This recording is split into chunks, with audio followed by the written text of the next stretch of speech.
Hello, world! What's up? Jim Cirile and Tanya Klein here from Coverage Inc., the leader in screenplay analysis, development, and editing services for over 20 years. What's up, Tanya? What's up?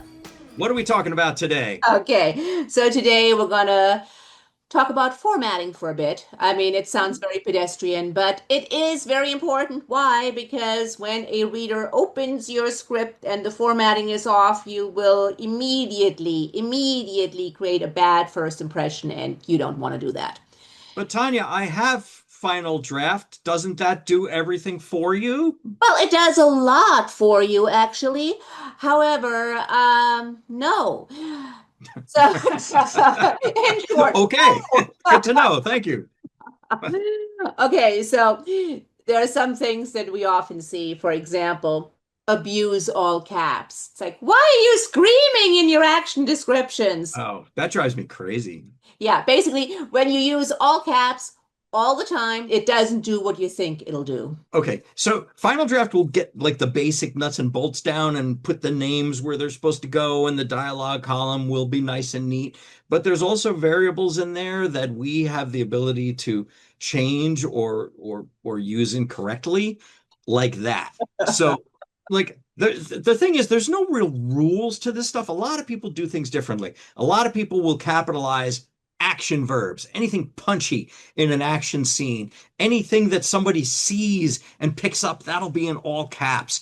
And, people have kind of gotten used to that over years to the point where now you pick up any screenplay that's circulating around town and you read it, and any paragraph might have like 7 words capitalized in it, like blender. Like he reaches for the blender. Like it's a blender.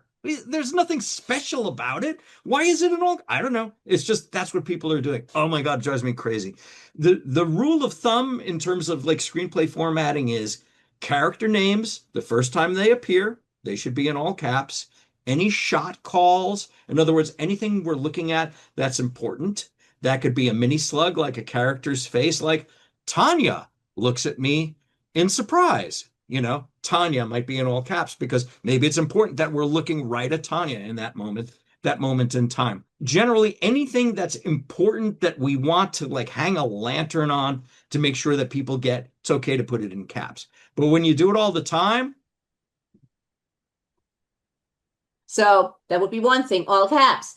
yeah. Another thing that Final Draft doesn't do for you is action description. Your action description shouldn't be more than 5 sentences max, and we're not talking about run-on sentences here. You cannot have like half a page of just ink, ink, ink, ink, ink, ink, ink. I mean, Oh, yeah. yeah, We yeah. we see that all the time. That's another thing. I mean, there's so many of these things that drive us crazy because we read so goddamn many scripts and it's like, no, please don't. And yet people do. But yeah, I mean, like, look, it's just a rule of thumb. You can violate it, but yeah, 5 lines in a paragraph of action description is really kind of pushing it. If you do more than that, our eyes start to glaze over. It's like psychologically, it's like, no, that's too many words. I don't want to read that. And people just kind of check out, Yeah. especially in Hollywood where everybody's got ADD. I mean, you got to make it easy for people. White on the page is what it's called. That just simply means breaking things up as much as possible and making sure the page breathes, right? White on the page. 5 lines of action description, put a line break or a line of dialogue or something. If you've got a lot to say, maybe you shouldn't be writing a screenplay. Maybe that should be in a book form where you can go longer or something like that. Or maybe you just need to edit and get it down to what is the most essential. Yeah, basically it comes down to you need to get your work past the gatekeepers first. Right. Gatekeepers are development executives, they're agency management readers, the managers often themselves. And Yep.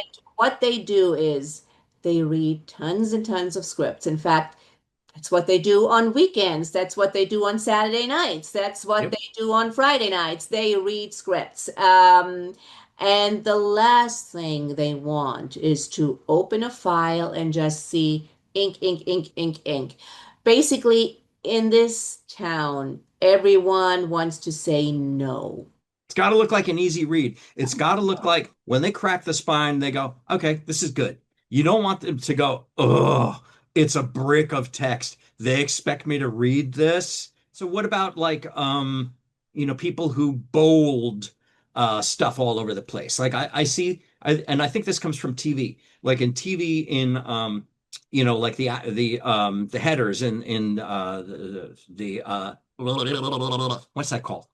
The The, scene headings, the the slug log line, lines. the scene slugs, right? The scene headings, whatever you want to call them, right? Or like in TV, like a lot of sitcoms and stuff, they put that in bold. Okay, and then the rest of the scene is just in normal type. Well, that's fine. And so now we're seeing that a lot in features. Um, I think it's fine. I can't imagine anybody passing on a script or saying, "Oh no, this is not good because of this." But I also don't think it's necessary.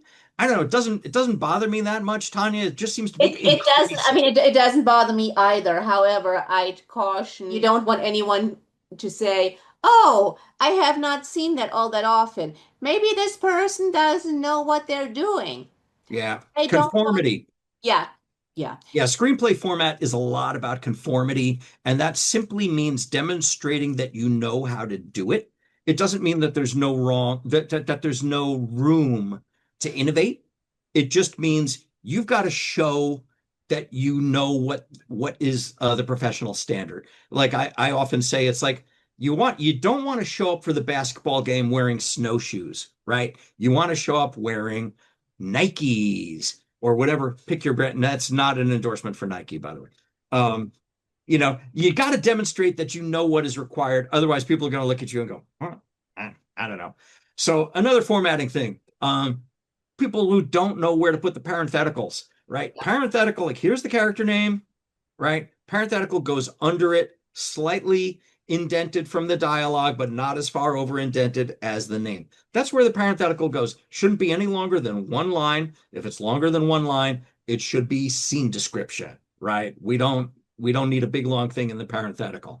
And yeah. yet lots of times we see people putting the parenthetical to the side of the character's name, or they skip a line or put a extra space in there. Like, no, read Yeah, some and don't scripts.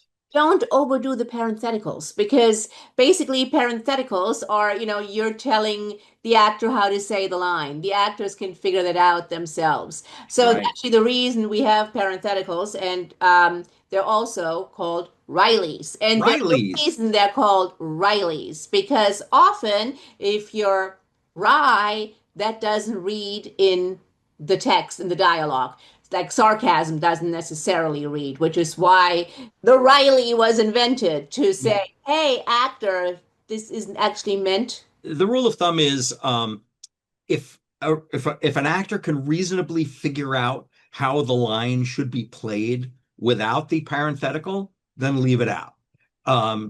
It's just the less clutter you have on the page, the better. Just yesterday, I read a script that had parentheticals on almost every single line. It's so unnecessary. And worse, that's considered directing on the page. And directors really hate that. They consider that an insult. So don't do that. Yeah. And one parenthetical should just simply not write is the one that says beat. Oh, yeah. So, okay. So here's the thing. There's nothing wrong with using beat. I mean, it's not a mistake. But what it is it's a missed opportunity.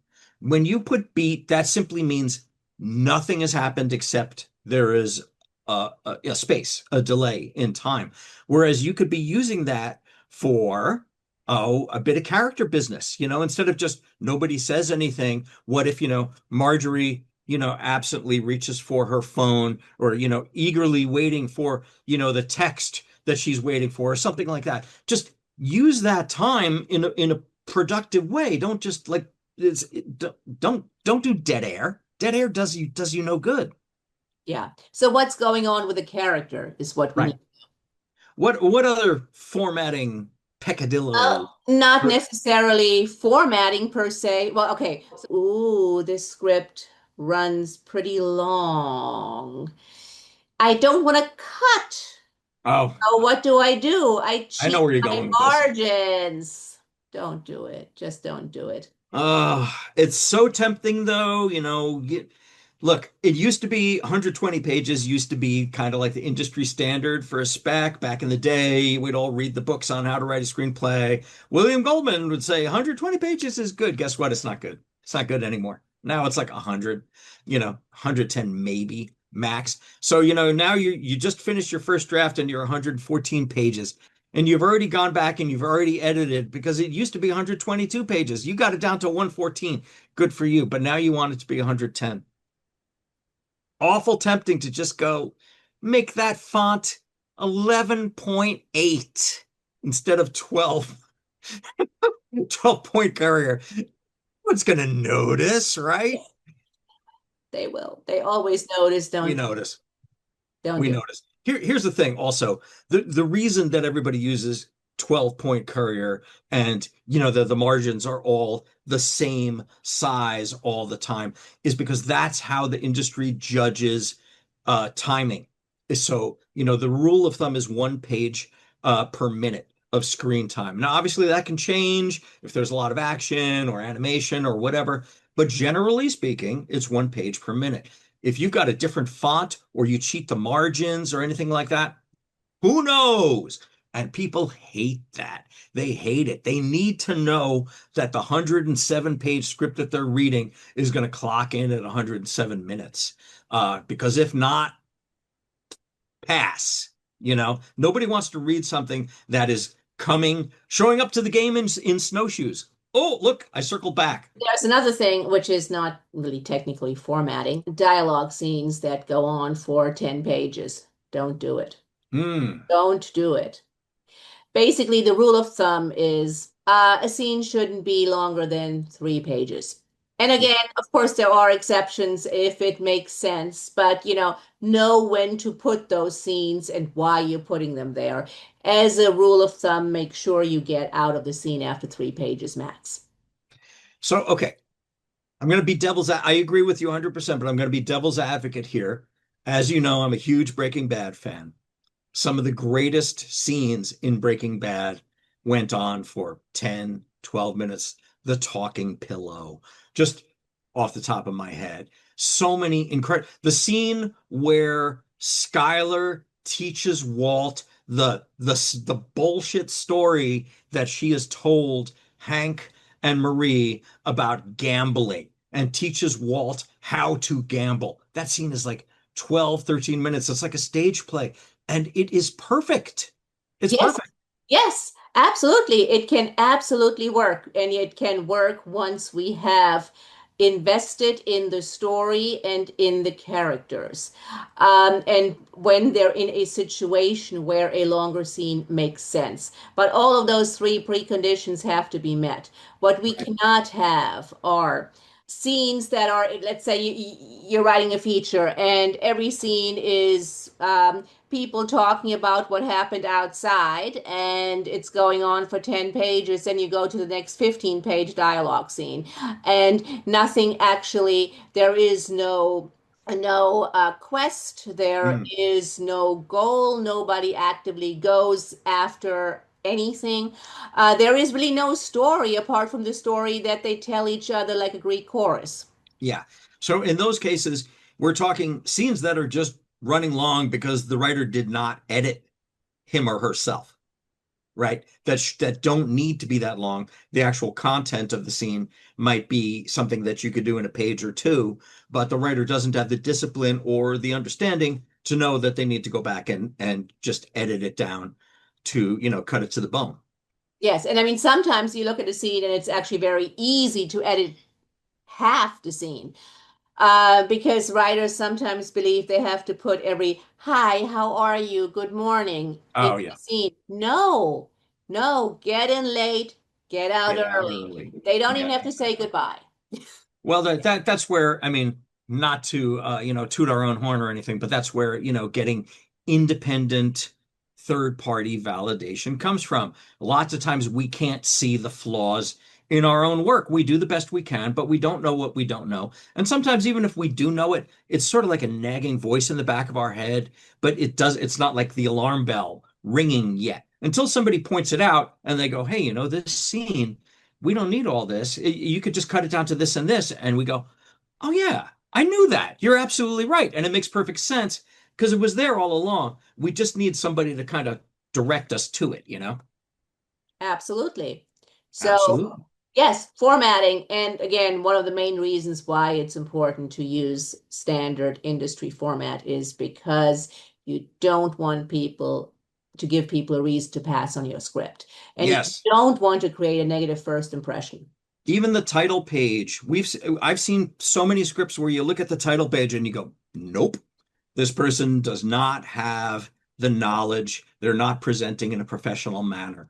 For example, putting a copyright on the title page seems like a simple thing, right? But the industry says, don't do that. It's fine if you're copyrighted. In fact, please copyright your material, but just don't put it on the first page. And if you don't know not to put it on the first page, then you're an amateur, right?